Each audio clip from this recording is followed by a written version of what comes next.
मुलांचा गोंधळ होत असतो की कुठला महिना किती दिवसांचा आहे, म्हणजे जानेवारीमध्ये किती दिवस आहे किंवा ऑक्टोबरमध्ये किती दिवस आहे. म्हणजेच आता प्रत्येक महिना तर 31 दिवसांचा नसतो किंवा प्रत्येक महिना 30 दिवसांचा नसतो.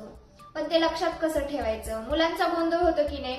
जानेवारी हा 31 दिवसांचा आहे का 30 दिवसांचा आहे, तेच आज आपण बघणार आहोत. मुलांना एकदम सोप्या पद्धतीने आणि त्यांच्या लक्षात राहणारी अशी ही ट्रिक आज आपण बघणार आहोत. तर काय करायचं, इकडे मी तुम्हाला एकदम सोपी ट्रिक दाखवणार आहे. हाताची मूठ घालायची आणि इथं तुम्हाला दिसत असेल उंच आहे, इथं खड्डा आहे, इकडे उंच आहे, इकडे खड्डा आहे, इकडे उंच आहे, इकडे खड्डा आहे, हो की नाही. आता काय करायचं, सुरुवातीला ते ना नंबर लिहून द्यायचे. इथं उंच आहे त्याच्यावर काय करायचं, 31 लिहायचं. 31 लिहायचं. तर इकडे मी लिहिलेलं आहे बघा, आणि परत 30 लिहायचं.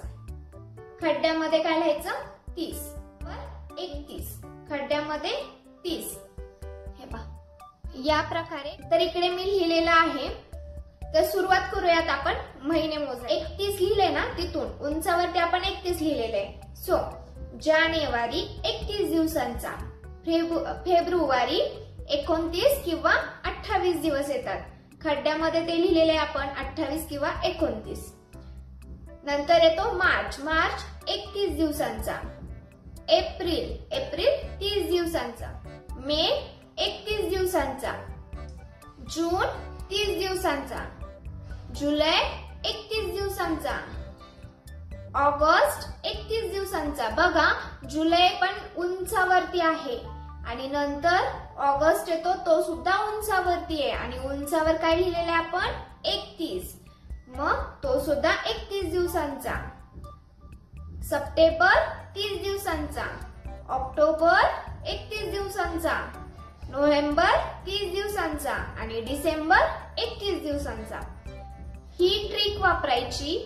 बघा खड्ड्यात गेलं की 30 आणि वरती आलं की 31. एकाने वाढतं ना, वर आलं की 31, खाली गेलं की 30, वर आलं की 31, खाली गेलं की 30. तर ही ट्रिक मुलांना नक्कीच ही इंटरेस्टिंग असल्यामुळे मुलं आवडीने करणार आहेत, त्यांना समजणार आहे आणि नंबर सुद्धा स्वतःहून त्यांना लिहायला लावायचे.